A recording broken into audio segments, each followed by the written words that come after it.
Why wisdom is not taught in school. Many believe that wisdom cannot be taught, rather it must be arrived at.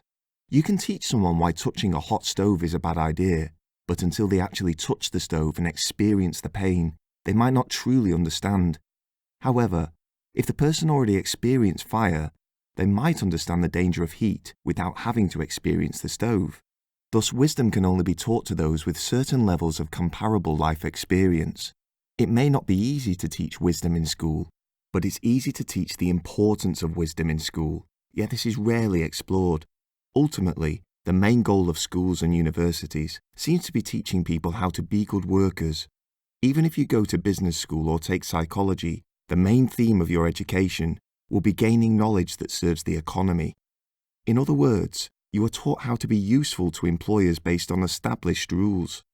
You are taught the status quo of what to think, but not how to think.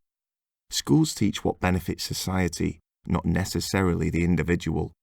For this reason, the vast majority of students leave school with a playbook mindset instead of a creative mindset.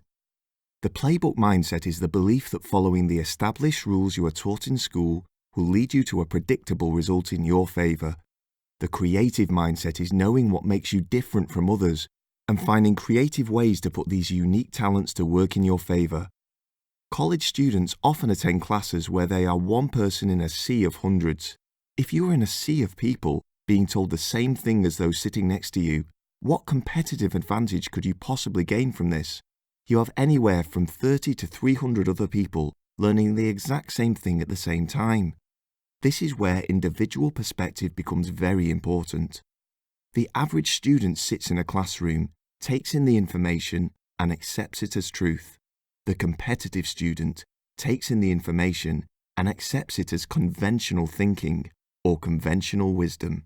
The competitive student only wants to know what everyone else is learning so they can seek out the missing information, the information everyone else doesn't know, the information not being taught, the wisdom. Why is there no course or major in universities called How to Destroy Your Competition or How to Become a World Leader? The obvious answer is because it does not benefit society to teach students how to compete rather than cooperate. Society needs the majority of people to cooperate for things to function properly.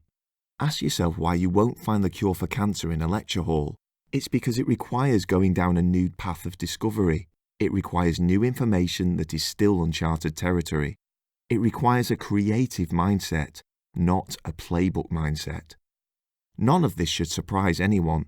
Schools and universities exist to develop life skills and social skills that match the current values of society. The system of grades and pass or fail ensures students only graduate when they prove they can follow the rules. Majoring in something like business or entrepreneurship may provide students with additional knowledge of the broader system.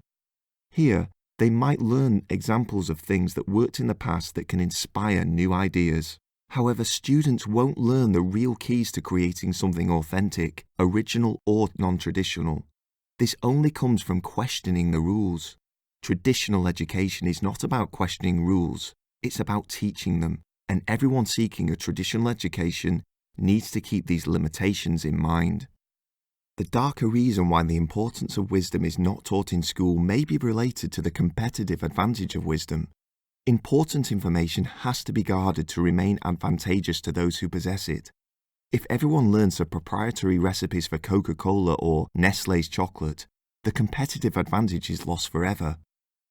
Everyone who ever succeeded followed a unique path.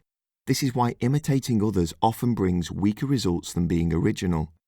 Before his death, many people learned how to dance like Michael Jackson. Many artists that came later used his dance moves as inspiration for their own craft. Yet no impersonator or imitator would ever reach the same level of success.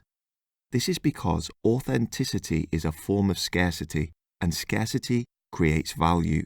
The more abundant something is, the less value it holds.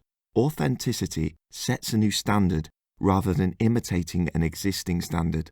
As college degrees grow in abundance, the value of authenticity and wisdom becomes more critical to the individual. Those who follow the playbook mindset will increasingly find themselves on the hamster wheel of the rat race.